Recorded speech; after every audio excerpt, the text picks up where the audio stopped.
Hello friends, क्वार्कस framework सीखने की series में आज ये हमारा 26 लेक्चर है। और आज हम सीखेंगे माइक्रो प्रोफाइल कॉन्फ़िगरेशन इन क्वार्कस। अब ये सुनने में तो बड़ा हार्ड लग रहा होगा कि पता नहीं क्या ही है, लेकिन ऐसा कुछ नहीं है। तो उससे पहले मैं आपको कुछ चीज़ें समझाना चाहता हूँ। तो मान लीजिए कि हम एक बैंक की एप्लीकेशन बना रहे हैं। आगे बात समझ में? अब इसमें होगा क्या, आप एक चीज़ समझिए। हमारे पास बैंक का नाम होगा, उस बैंक का कोई ना कोई सीईओ होगा। ठीक है। अब बैंक का नाम तो आपको पता है कि हमेशा सेम ही रहेगा। बहुत कम केस होते हैं जिसके अंदर चलो बैंक का नाम कभी चेंज हो गया, लेकिन बैंक का सीईओ है वो चेंज हो सकता है। हो सकता है। अगर बैंक का सीईओ चेंज होता है तो बैंक के अंदर जो जितने भी अपने काम हो रहे थे, जैसे अपने लॉजिक थे कि इंटरेस्ट इसको देना है तो लोन इस तरीके से कैलकुलेट होगा, या फिर ब्याज इस तरीके से मिलेगा, इंटरेस्ट इस तरीके से लगेगा, या जो भी है, उस पर कोई फर्क पड़ेगा क्या? नहीं पड़ेगा ना। बैंक की जो एप्लीकेशन है उसके अंदर जितने भी हमारे लॉजिक लिखे हुए हैं, उसका सीईओ चेंज होने से कोई फर्क पड़ेगा? हाँ, हालांकि सीईओ नई फंक्शनैलिटी जरूर ला सकता है। आप उस चीज को मत लेकिन मैं ये पूछ रहा हूँ कि मान लो कि हमारे पास पहले एक फंक्शन था, पब्लिक वॉइड कैलकुलेट इंटरेस्ट। ठीक है, और यहाँ पे अपन इंट कर देते हैं कैलकुलेट इंटरेस्ट। ठीक है, और ये हमारे पास इंटरेस्ट निकाल रहे थे। अब हमने सीईओ चेंज कर दिया तो ज्यादा से ज्यादा क्या होगा, हमारे पास इंटरेस्ट रेट बढ़ जाएगा। मान लो कि इनिशियली हमारे पास इंटरेस्ट रेट था 10%। मान लो कि सीईओ नहीं आया, इसने कहा कि हम इंटरेस्ट रेट 20% देंगे, तो ये 20% बढ़ गए। लेकिन एक्चुअल जो लॉजिक है उस पर कोई चेंजेस हुए क्या? नहीं हुए ना। चेंज क्या हुआ, वो एक प्रॉपर्टी चेंज हुई जो हमारे पास इंटरेस्ट नाम की थी। ठीक है। अगर इसकी वैल्यू मैं 30 कर देता हूं तो अपने लॉजिक पे कोई चेंज होगा? मान लो कि इंटरेस्ट का फॉर्मूला था ए गुणा इंटरेस्ट डिवाइडेड बाई 100 और वाट एवर इट इज, ये फॉर्मूला नहीं होता है। तो इस पे लॉजिक पे कोई फर्क पड़ा? नहीं फर्क पड़ा। लेकिन इंटरेस्ट चेंज हो सकता है। ये चीज आपके समझ में आ गई। सीईओ कंपनी का चेंज हो सकता है। आगे बात समझ में। दूसरी बात समझिए कि बैंक के अंदर हम ये मानते हैं कि अकाउंट जो ओपन करना है उसमें मिनिमम बैलेंस है, वो हमें 1,000 रुपये चाहिए, आज चाहिए। और हमने यहाँ पे एक पूरा पूरा मेथड बना रखा है ओपन अकाउंट। ठीक है, और यहाँ पे अपने सारा लॉजिक रखा है। कल को हमने ये डिसाइड किया कि अब हम बैंक के अंदर मिनिमम बैलेंस को 2,000 करेंगे, तो यहाँ पे बैलेंस को 2,000 किया, अपने लॉजिक पे कोई चेंज हुआ? हाँ, वैल्यू चेंज हो जाएगी, ये मैं नहीं कह रहा कि वैल्यू चेंज नहीं होगी, पर लॉजिक के अंदर कोई चेंज हुआ नहीं हुआ। और ये सारी प्रॉपर्टी है, ये आपको पता है कि फ्रिक्वेंटली चेंज होती रहती है। अब अगर ये प्रॉपर्टी चेंज होती है, मान लो कि आज हमारी ये प्रॉपर्टी चेंज होगी, और अब क्या हो कि हमें अपना पूरा पूरा प्रोजेक्ट दोबारा से डिप्लॉय करना पड़े सर्वर पे।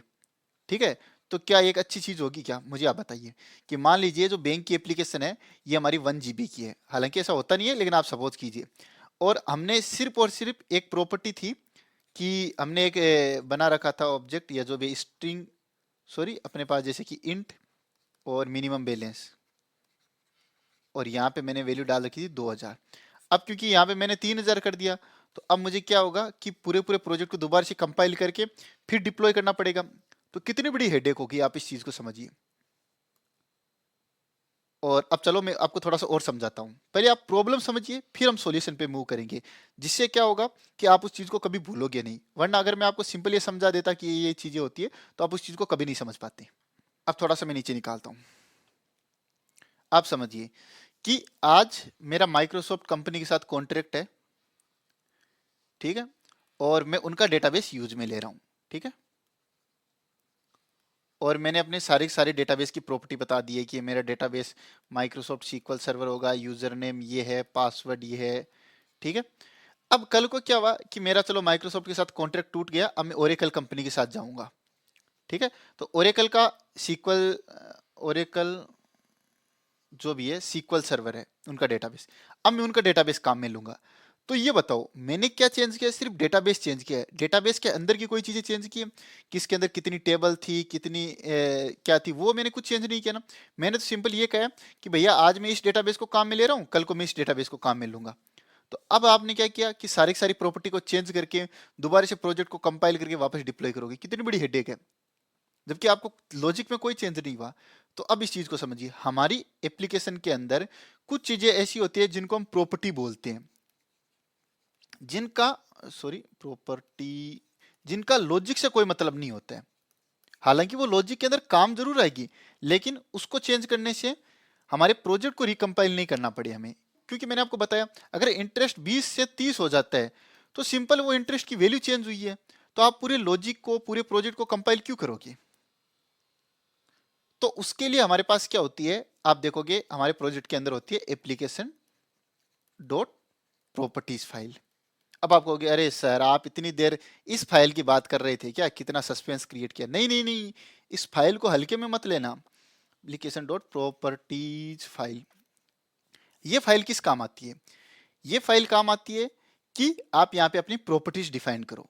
ठीक है, जैसे कि आपको इंटरेस्ट है जो फ्रीक्वेंटली चेंज होता रहता है, ठीक है, और इसको अगर आप जावा कोड के अंदर डिफाइन करते हो, हम यहाँ पे प्रॉपर्टी में क्यों डिफाइन करें, हम तो अपने जावा कोड के अंदर भी लिख सकते हैं एक क्लास बना के, कि कांस्टेंट क्लास बना दी जिसके अंदर आपने लिख दिया इंटरेस्ट और इसकी वैल्यू डाल दी 20। लेकिन कल को किसी ने कहा कि इंटरेस्ट 30 कर दो, तो अब अगर हम प्रॉपर्टीज फाइल को काम में नहीं लेंगे तो हमें क्या करना पड़ेगा, उस क्लास के अंदर जाके उसकी वैल्यू चेंज करनी पड़ेगी और उसके बाद हमें पूरे पूरे प्रोजेक्ट को कंपाइल करके फिर डिप्लॉय करना पड़ेगा।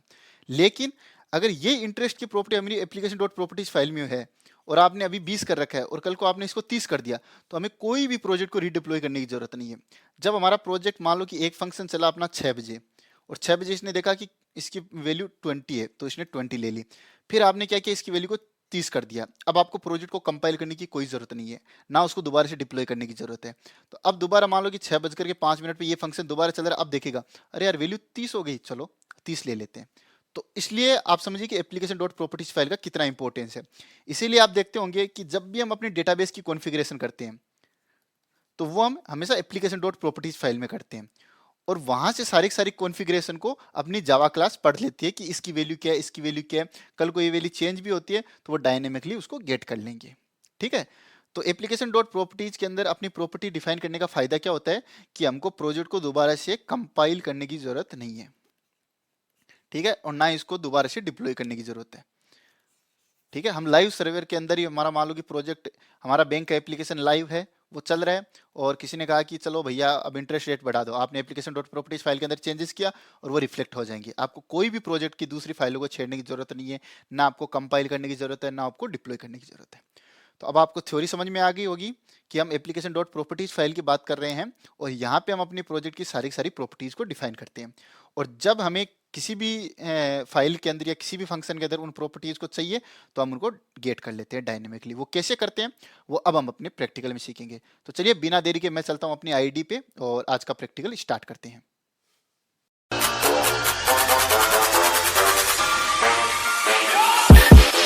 तो फ्रेंड्स मैं अब अपनी आईडी पे आ चुका हूँ और यहाँ पे मैंने एक प्रोजेक्ट है जिसके अंदर हमारे पास कुछ भी नहीं है अभी। मैं आपको सारी चीज़ें दिखा देता हूँ। हमारे पास मेन पैकेज के अंदर एंटिटी रेपोजिटरी ये खाली है और एक एम्प्टी रिसोर्स क्लास बनाई हुई है मैंने।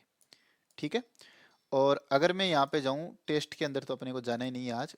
और ये हमारे पास एप्लीकेशन डॉट प्रॉपर्टीज फाइल है जिसके अंदर हमारे पास डेटाबेस की कुछ प्रॉपर्टीज है। तो अब हम क्या करेंगे कि आप सपोज कीजिए ये एक बैंक की एप्लीकेशन है। हालांकि ये एक बैंक की एप्लीकेशन नहीं है, लेकिन आप एक बार के लिए सपोज कीजिए। तो जैसा कि मैंने बताया था कि बैंक की एप्लीकेशन के अंदर हमारे पास क्या होगा कि एक इंटरेस्ट नाम की प्रॉपर्टी हमारे पास होगी, इंटरेस्ट रेट जिसको भी आप कहो। तो हमारे पास दो चॉइस है, या तो हम यहाँ पे एक कांस्टेंट क्लास बना लेते हैं, जैसे कि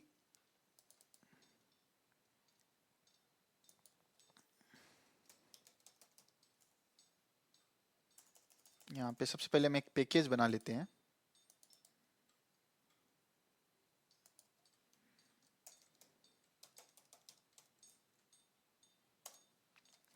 और इसके अंदर अपनी कांस्टेंट वाली क्लास बना लेते हैं।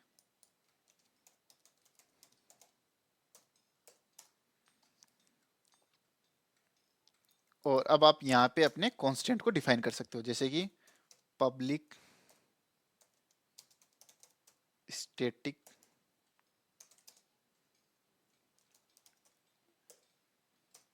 फाइनल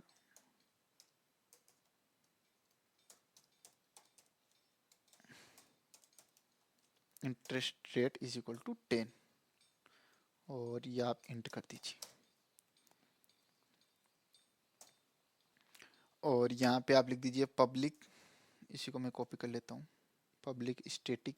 आप फाइनल रखे तो रखिए, नहीं रखे तो मत रखिए, ताकि इसको कोई चेंज ना कर सके। STATIC, और यहाँ पे आप लिख दीजिए, ये क्या कर रहा हूँ मैं, स्ट्रिंग रखिए, और यहाँ पे आप लिखिए CEO, और CEO में लिख दीजिए ANA आनंद कुमार। अब क्या करेंगे हम कि हमारे पास ये एक रिसोर्स क्लास है, इसके अंदर हम एक API बना लेते हैं जो कि हमारे इंटरेस्ट कैलकुलेट करके देगा हमें। तो पब्लिक इंटीजर कैल इंटरेस्ट, और यहाँ पे हम अपना अमाउंट पास कर देंगे। और इंटरेस्ट का फॉर्मूला क्या होता है, अमाउंट गुणा रेट। तो रेट हमारे पास कहाँ से आएगी, रेट हमारे पास आएगी कॉन्स्टेंट्स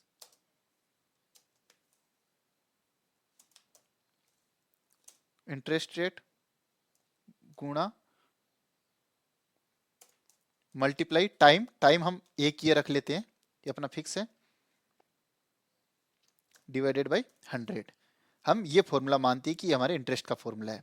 ठीक है, अब मुझे नहीं पता कि इंटरेस्ट का है नहीं है, जहाँ तक मुझे लगता है ये होगा, तो अपन रिटर्न करा देते हैं ये वाली चीज। तो अब क्या हो रहा है कि जैसे ही हम इस एपीआई को कॉल करेंगे, चलिए इसको एपीआई भी बना देते हैं, तो अपन लिखते हैं पाथ कैल्क इंटरेस्ट। अब इस चीज में आप एक चीज ध्यान रखिए कि हम यहाँ पे कभी भी इंटीजर या रिटर्न नहीं करते, हम यहाँ पे रिटर्न करते हैं रेस्पॉन्स का ऑब्जेक्ट। लेकिन अभी हम जो कॉन्सेप्ट समझ रहे हैं वो है माइक्रो प्रोफाइल कॉन्फ़िगरेशन, यानी कि एप्लीकेशन डॉट प्रॉपर्टीज फाइल का यूज, और इससे हम किस तरीके से प्रॉपर्टीज को रीड कर सकते हैं। तो आप बाकी स्टैंडर्ड पे मत जाइए, और यहाँ पे हमारे पास आएगा अमाउंट। इस अमाउंट को हम यहाँ पे गेट कर लेंगे, सॉरी यहाँ पे हमें अमाउंट लिखना पड़ेगा, यहाँ पे आप लिखिए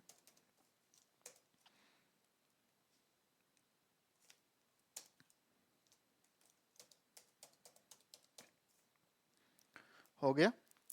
अब चलिए हम इस प्रोजेक्ट को रन करते हैं और देखते हैं कि हमारा इंटरेस्ट कैलकुलेट होता है या नहीं होता है। तो इसको मैं सबसे पहले एक बार रन कर लेता हूँ। तो रन करने के लिए मुझे यहाँ टर्मिनल पे जाना पड़ेगा,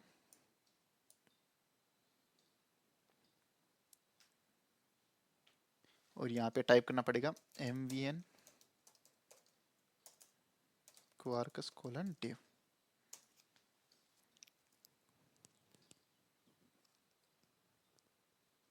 और वेट करते हैं थोड़ी देर। तो फ्रेंड्स आप देखोगे कि हमें एक अजीब सी एरर आ रही है। तो इसके लिए हम क्या करते हैं, अपने कोड के अंदर जाते हैं और यहाँ पे इंटीजर ना रिटर्न करके हम यहाँ पे रिस्पॉन्स का ऑब्जेक्ट रिटर्न करा देते हैं, जैसा कि हम अपनी एपीआईज के अंदर करते हैं। तो और यहाँ पे भी आप लिख दीजिए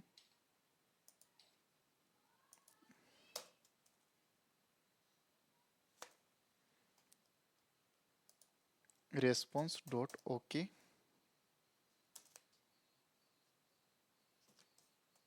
यहाँ पे आप लिख दीजिए बिल्ड।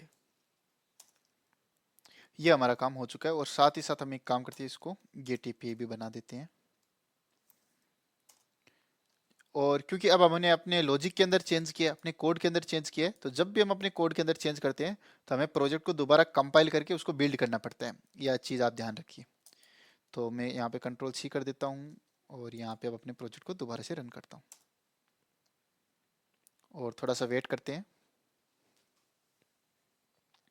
तो फ्रेंड्स हमारा प्रोजेक्ट रन हो चुका है। अब चलिए हम अपनी एपीआई को दोबारा से एक्सेस करते हैं, और अब की बार हमारे पास इंटरेस्ट आ गया 100 रुपया। ठीक है, ये कैसे कैलकुलेट हुआ इसके ऊपर आप मत जाइए।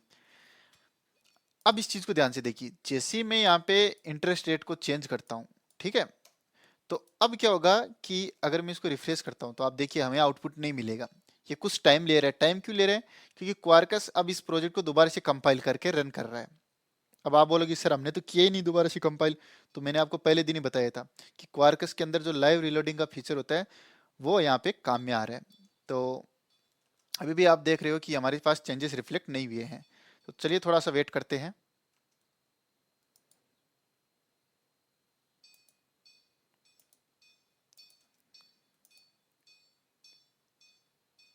तो आप देखोगे कि हमारे चेंजेस रिफ्लेक्ट नहीं हो रहा है। इसका मतलब अब हमें प्रोजेक्ट को दोबारा से कंपाइल करके रन करना पड़ेगा। तो चलिए इसको मैं कंट्रोल C करता हूँ और दोबारा से इसको रन करते हैं। तो फ्रेंड्स हमारा प्रोजेक्ट दोबारा रन हो चुका है। अब चलिए हम इसे API दोबारा से हिट करते हैं और अब की बार हमारे पास आउटपुट 200 आ गया। तो अब आप सोचिए कि हमारा ये प्रोजेक्ट अगर लाइव होता और कई सारे लोग इसको यूज कर रहे होते, तो हम सिर्फ एक इंटरेस्ट की वैल्यू चेंज करते ही हमें पूरा पूरा प्रोजेक्ट, मान लीजिए उसके अंदर 5000 क्लासेज है, तो उन सभी को रिकम्पाइल करके फिर रीडिप्लॉय करना पड़ता। तो ये एक बहुत बड़ी हेडेक है। तब आपको प्रॉब्लम समझ में आ गई। अब चलिए हम इसी काम को करते हैं एप्लीकेशन डॉट प्रॉपर्टीज फाइल की हेल्प से। तो मैं यहाँ पे क्या करता हूँ, सबसे पहले इस प्रोजेक्ट को एक बार स्टॉप कर देता हूँ और हम सीखते हैं कि किस तरीके से हम एप्लीकेशन डॉट प्रॉपर्टीज फाइल के अंदर इन प्रॉपर्टीज को डिफाइन करेंगे और वहां से एक्सेस करेंगे। तो आप यहाँ से इंटरेस्ट रेट को कॉपी कीजिए और यहाँ पे रख दीजिए। इनको आप स्मॉल या कैपिटल रख सकते हो, तो अभी के लिए चलो हम स्मॉल रख देते हैं।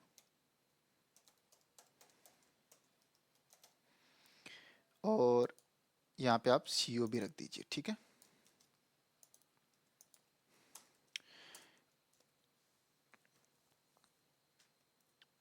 और एक प्रॉपर्टी हम और बता देते हैं कि हमारे पास ब्रांच इस बैंक की कहाँ कहाँ पे है। तो अपन यहाँ पे लिख देते हैं ब्रांच लिस्ट और यहाँ पे आप ब्रांच का नाम लिख दीजिए, जैसे जयपुर,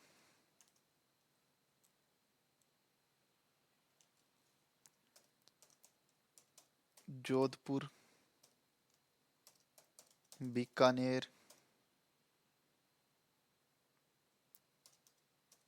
नागौर। इतनी जगह हमारी बैंक है। अब कल को मान लो कि एक जगह और ब्रांच खुल गई, तो हम यहाँ पे कॉमा करके अपनी प्रॉपर्टीज डाल देंगे। अब आप कहोगे कि सर इसका अपन यूज, अभी मैं यूज करके आपको बताऊंगा। तो अब देखिए, अब हम इस इंटरेस्ट रेट को काम में लेंगे, तो मैं क्या करता हूँ, कांस्टेंट फाइल से इन दोनों को हटा देता हूँ जिससे आपको कंफ्यूजन ना हो, और मैं एक बार इंटरेस्ट रेट को 40% कर देता हूँ, ठीक है। तो अब आप ध्यान से देखिए, अब यहाँ पे हम उस इंटरेस्ट रेट को कैसे एक्सेस करेंगे जो अपनी प्रॉपर्टीज फाइल के अंदर डिफाइंड है। तो अब आप यहाँ पे ध्यान से देखिए, सबसे पहले आपको लिखना है @config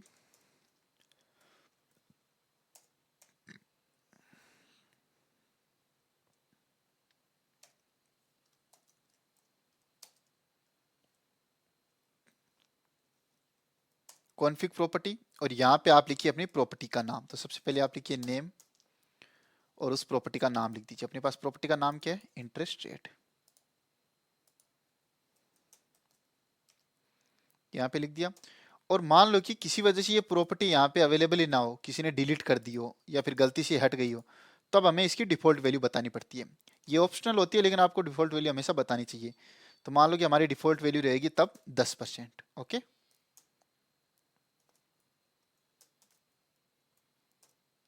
सॉरी, यहाँ पे कॉमा नहीं लिखना है। अब आपको क्या करना है, यहाँ पे बताइए कि ये किस टाइप की वैल्यू है। आप कहोगे कि ये इंटीजर टाइप की वैल्यू है, तो आप यहाँ पे लिखिए इंटरेस्ट रेट, हो गया। अब आप इस इंटरेस्ट रेट को यहाँ पे INTEREST यहाँ पे काम में ले लीजिए 100। अब हम क्या कर रहे हैं कि ये जो इंटरेस्ट रेट प्रॉपर्टी, ये अपनी कहाँ से आ रही है, ये एप्लीकेशन डॉट प्रॉपर्टीज फाइल से आ रही है। समझ में आ गया इतना बात, ठीक है। ये एरर है, ये एरर आप इग्नोर कीजिए, एरर ऐसी है। तो अब मैं अगर इस प्रोजेक्ट को रन करता हूँ इस केस में, तो हमारे पास क्या होना चाहिए, इंटरेस्ट आ जाना चाहिए, क्योंकि हमने इंटरेस्ट प्रॉपर्टी डिफाइन कर रखी है, तो 400 आना चाहिए। तो चलिए इसको एक बार रन करते हैं और फिर मैं आपको इसकी वैल्यू चेंज करके बताऊंगा कि ये डायनेमिकली चेंज हो रही है नहीं हो रही है। तो आप यहाँ पे लिखिए MVN क्वार्कस कोलन डेव और वेट करते हैं थोड़ा सा जब तक अपना प्रोजेक्ट रन होता है। तो फ्रेंड्स हमारा प्रोजेक्ट रन हो चुका है। अब चलिए हम इसको रिफ्रेश करते हैं और अब की बार आप देखोगे हमारी वैल्यू आ रही है 400। अब चलिए हम इस वैल्यू को चेंज करते हैं। तो चेंज करने के लिए आप यहाँ पे लिख दीजिए 60, ओके। इस एरर को इग्नोर कीजिए और आप दोबारा से इसको रिफ्रेश कीजिए और अब की बार हमारे पास 600 आ गई। तो अब आप देखोगे कि हमारा प्रोजेक्ट दोबारा से कंपाइल नहीं हो रहा है, ये ऑटोमेटिकली इससे डिटेक्ट कर पा रहा है। अगर मैं यहाँ पे 890 कर देता हूँ तो अपने पास यहाँ पे वैल्यू चेंज हो जाएगी। अब देखोगे तो ये आ गई। तो आपको समझ में आ गया होगा कि किस तरीके से हम इस वैल्यू को एक्सेस कर सकते हैं। तो एक तरीका तो आपको ये समझ में आ गया कि आप @config प्रॉपर्टी एनोटेशन लिखते हो और उसके अंदर अपना प्रॉपर्टी बता देते हो, और वो प्रॉपर्टी किस टाइप की है उसको हम उस टाइप के ऑब्जेक्ट के अंदर स्टोर कर लेते हैं। ठीक है, इतना समझ में आ गया। लेकिन अब मैं आपको एक चीज और बताता हूँ। ये तो होगा पहला तरीका। ये आपको कब काम में लेना है? जब आपके पास एक प्रॉपर्टी हो और उसको आपको एक्सेस करना है। लेकिन मान लीजिए कि हमारे पास है कुछ और प्रॉपर्टी, जैसे कि एक बार मैं इस प्रोजेक्ट को स्टॉप कर देता हूँ। स्टॉप क्यों? क्योंकि ये मेरे कंप्यूटर की बहुत पावर को ले रहा है, तो एक बार अपन इसको स्टॉप कर देते हैं। तो मान लीजिए कि अपने पास जो इंटरेस्ट रेट है वो ब्रांच के हिसाब से अलग अलग है। तो आपको कि सर इसका क्या मतलब हुआ? जैसे कि आप ये लिख दीजिए, Jaipur interest rate is equal to 20%। Similarly आप यहाँ पे कीजिए Jodhpur interest rate, Bikaner interest rate और नागौर इंटरेस्ट रेट।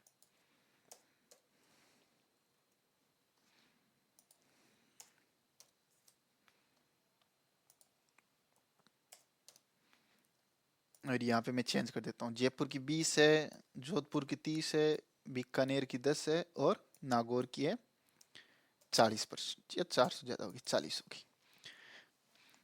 अब इस चीज को आप ध्यान से देखिए कि अब हम जब अपनी एपीआई को कॉल करेंगे तब हम दो चीजें पास करेंगे कि हमें इंटरेस्ट रेट किस ब्रांच के हिसाब से निकालना चाहते हैं। समझ में आ गई बात? हम जयपुर ब्रांच के हिसाब से निकालना चाहते हैं, जोधपुर ब्रांच के हिसाब से, या फिर बीकानेर ब्रांच के हिसाब से। आप कहोगे ठीक है सर। तो अब क्या होगा कि सबसे पहले मैं एक फंक्शन लिखता हूं, ठीक है। तो अपन इस फंक्शन को कमेंट कर देते हैं और इसको चलो पड़ा रहने देते हैं। एक नया फंक्शन लिखते हैं, इसको मैं कॉपी कर लेता हूँ।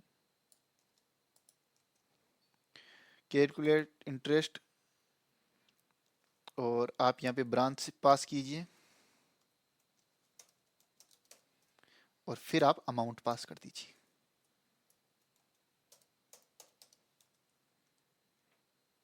और आप यहाँ पे लिखिए path variable branch string branch comma, यहाँ पे कॉपी कीजिए इसको, पाथ वेरिएबल अमाउंट। और अमाउंट किस तरीके की? इन टाइप की अमाउंट। इसको मैं इधर से हाइड कर लेता हूँ। अब आपको क्या करना है कि हमारे पास क्या आएगी, ब्रांच आएगी डायनेमिकली। उस ब्रांच के हिसाब से अपने को यहाँ पे देखना है कि अच्छा जयपुर ब्रांच आ रही थी, जयपुर का इंटरेस्ट ले लो, जोधपुर आया था जोधपुर का, या जो भी आ रही है। तो इसको हम कैसे करेंगे? तो अब आपको फंक्शन के अंदर उस प्रॉपर्टी की वैल्यू चाहिए। इतनी देर तो हमने क्या किया था कि अनोटेशन के द्वारा उस प्रॉपर्टी को ले लिया था। अब बताओ कि अभी हम कैसे लेंगे। यहाँ पे आपको प्रॉपर्टी डिफाइन करनी पड़ेगी, जयपुर इंटरेस्ट रेट, फिर यहाँ पे एक वेरिएबल बनाना पड़ेगा जयपुर इंटरेस्ट रेट। फिर इस तरीके से अगर अपने पास 50 ब्रांच होगी तो आपको 50 जो भी है वेरिएबल ऑब्जेक्ट ये बनाने पड़ेंगे। लेकिन हम ऐसा नहीं करेंगे, हम क्या करेंगे, डायनेमिकली जावा कोड के द्वारा उस प्रॉपर्टी को एक्सेस करेंगे। तो अब आपको क्या लिखना है? आप लिखिए config provider dot gate config dot get value, और अब आप अपनी प्रॉपर्टी का नाम लिखिए। तो प्रॉपर्टी का नाम किस तरीके से लिखना है वो आप ध्यान से देखिए। अपने पास सबसे पहले ब्रांच है, उसके बाद में अंडरस्कोर इंटरेस्ट रेट है।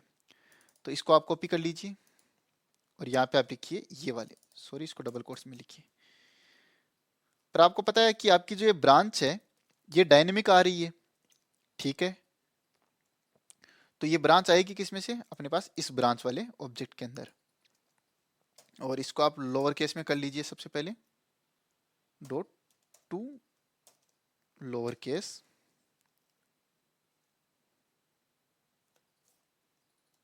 प्लस, अब अपने को इस ब्रांच को हटा देना है।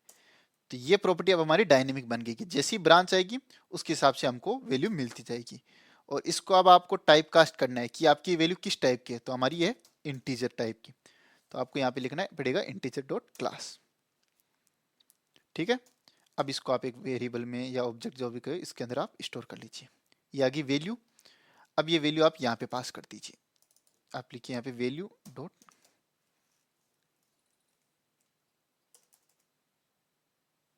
Dot int value. ठीक है, तो अब क्या होगा कि जैसे ही हम अपनी ब्रांच पास करेंगे उस ब्रांच के हिसाब से ये कोड हमारा उस प्रॉपर्टी में देखेगा कि इस ब्रांच की कोई प्रॉपर्टी एग्जिस्ट करती है, तो ये वैल्यू उठा के ले आओ। अब मान लो कि हमने कुछ ऐसी ब्रांच पास कर दी जिनकी प्रॉपर्टी एग्जिस्ट ही नहीं करती है, तो उस केस में हमारा कोड ब्रेक हो जाएगा। तो इसको भी हम हैंडल करना सीखेंगे कि उसको किस तरीके से हैंडल करना है। तो अब चलिए एक बार हम इसको रन करके देख लेते हैं, उसके बाद में अपन दूसरा वाला केस देखेंगे कि जब हम कुछ ऐसी ब्रांच पास कर देंगे जो एग्जिस्ट ही नहीं करती है, तो उस केस में हमें क्या करना है। तो सबसे पहले मैं अपने टर्मिनल पे आ जाता हूँ और टाइप करता हूँ कमांड mvn quarkus dev और थोड़ा सा वेट करते हैं।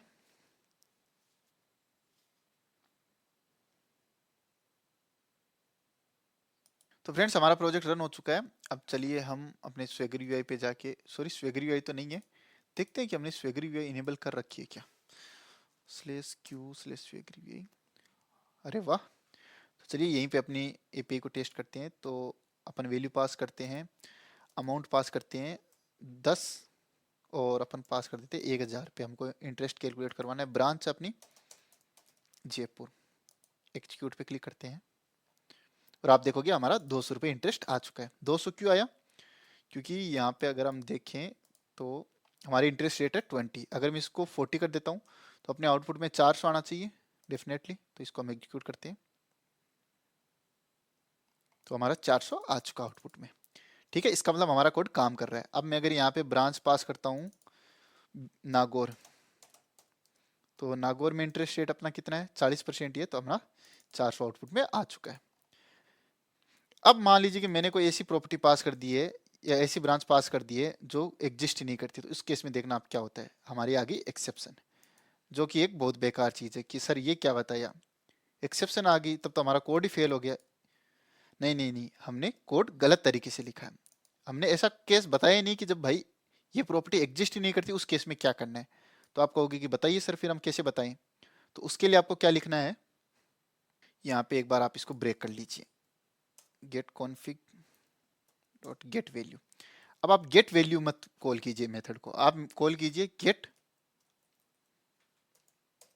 ऑप्शनल वैल्यू को।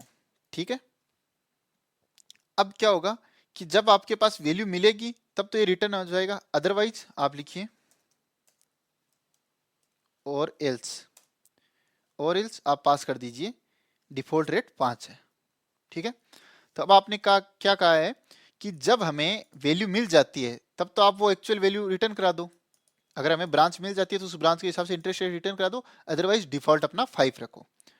ठीक है, तो चलिए अब क्योंकि हमने कोड के अंदर चेंज किया लॉजिक के अंदर, तो हमें प्रोजेक्ट को दोबारा स्टार्ट करना पड़ेगा। तो मैं फटाफट प्रोजेक्ट को दोबारा स्टार्ट कर लेता हूँ। तो इसको मैं कंट्रोल-C करता हूँ और वेट करते हैं थोड़ा सा जब तक हमारा प्रोजेक्ट रन होता है। तो फ्रेंड्स हमारा प्रोजेक्ट रन हो चुका है। अब चलिए हम एक काम करते हैं, इसको दोबारा रिफ्रेश कर लेते हैं एक बार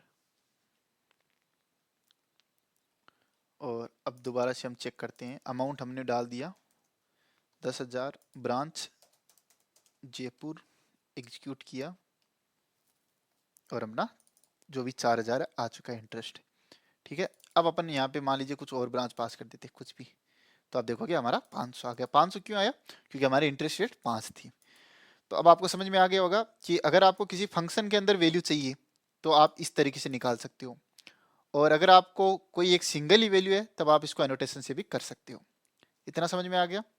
अब मैं आपसे क्या कह रहा हूँ कि आप एक काम कीजिए कि यहाँ से आप ब्रांच पास करोगे और आप चेक करोगे कि आपकी ब्रांच की लिस्ट में वो ब्रांच है या नहीं है। ये काम आप किस तरीके से करोगे ये आप मुझे कमेंट सेक्शन में बताओगे। ठीक है, और मैं आपसे उम्मीद करता हूँ कि जो भी आप में से ये काम करेगा डेफिनेटली मैं उसका नाम अगले वीडियो में लूँगा। तो आप इस चीज़ को ट्राई करना। अब मैं आपको थोड़ी सी एक चीज़ और बता देता हूँ कि मान लीजिए आपके पास यहाँ पे आप देखोगे कि आपके पास कई सारी प्रॉपर्टी है जो क्वार्कस से शुरू होती है। ठीक है, तो अब जब भी आपको इन प्रॉपर्टी को एक्सेस करना पड़ेगा आपको लिखना पड़ेगा Quarkus dot data source dot DB kind. तो आप ये चीज़ देखिए, इन 3 प्रॉपर्टी को आप ध्यान से देखिए, इनमें क्वार्कस डॉट डेटा सोर्स कॉमन है। तो बार बार हम quarkus dot data source dot dB kind, quarkus dot data source dot user name, इस तरीके से ना लिख के आप ये कहो कि सर हम सिर्फ डीबी काइंड ही लिखेंगे। ये quarkus डॉट डेटा सोर्स है, ये तो प्रीफिक्स की तरह काम में आ जाए। तो एक चीज मैं आपको फटाफट और बता देता हूँ, फिर इस लेक्चर को खत्म करते हैं। तो इसके लिए आप एक क्लास बना लीजिए, यहाँ पे मैं लिख देता हूँ config,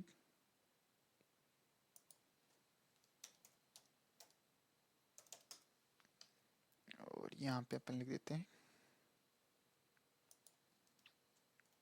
सॉरी ये पैकेज बन रहा है क्या, कस्टम कॉन्फ़िग। अब आप इस क्लास के ऊपर एनोटेशन लगाइए, कॉन्फ़िग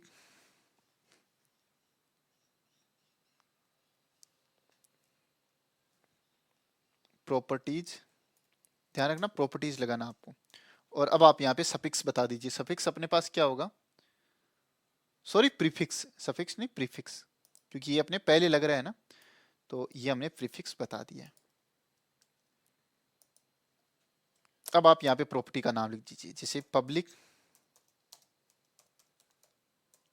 ये मैं क्या लिख रहा हूँ पता नहीं, पब्लिक स्ट्रिंग, और यहाँ पे आप लिख दीजिए सबसे पहले db kind, ओके, और इसके ऊपर आप लिखिए @ config property। अब यहाँ पे आप नाम लिख दीजिए, प्रॉपर्टी का नाम क्या है अपना, db kind है। ये एक हो गई, इसको आप कंट्रोल D कीजिए।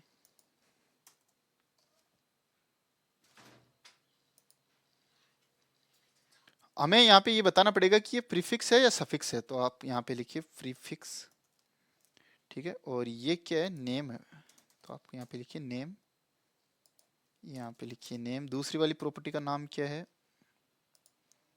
यूजर नेम, और यहाँ पे भी आप लिख दीजिए यूजर नेम, कंट्रोल D, यहाँ पे आप लिख दीजिए पासवर्ड, यहाँ पे भी आप लिख दीजिए पासवर्ड। तो आपने देखा होगा कि ये है हमारा प्रीफिक्स, और ये बाकी हमारे पास एक्चुअल प्रॉपर्टी के नेम हो गए, ठीक है। एक बार हम इसको एप्लीकेशन स्कोप्ड एनोटेशन से भी एनोटेट कर देते हैं। अब क्या करना है आपको, यहाँ पे सबसे पहले उसका ऑब्जेक्ट इंजेक्ट कर लेना है। इंजेक्ट किसका, कस्टम कॉन्फ़िग, कस्टम कॉन्फ़िग। अब जब आप लिखोगे, ये क्यों आ रहा है भैया, इसके समझ में नहीं आता क्या कि इंपोर्ट हो जाए। अब आप लिखिए custom config dot dB kind, तो अब आपको क्या होगा, आपको डीबी काइंड की वैल्यू भी मिल जाएगी। तो इस तरीके से भी आप इस काम को कर सकते हो। तो अब मैं उम्मीद करता हूँ कि आपको ये सारी चीज़ें समझ में आ गई होगी कि अपन 3 तरीके से अपन प्रॉपर्टीज को एक्सेस कर सकते हैं। एक तो कॉन्फ़िग प्रॉपर्टी लगा के, दूसरा हम इस तरीके से, और तीसरा हम एक क्लास बना के भी, जिसमें हम अपनी प्रीफिक्स बता देंगे। तो फ्रेंड्स, आप इस चीज़ की प्रैक्टिस कीजिए, और ये इंपॉर्टेंट चीज़ है। तो जितनी आप प्रैक्टिस करोगे उतनी ज़्यादा आपको समझ में आएगा। तो हम इस वीडियो को अभी यहीं पे ख़त्म करते हैं। मैं इस कोड को गिट रेपोजिटरी पे होस्ट कर दूंगा, तो आप वहाँ से इसका रेफरेंस भी ले सकते हो। चलिए, थैंक यू, बाय बाय।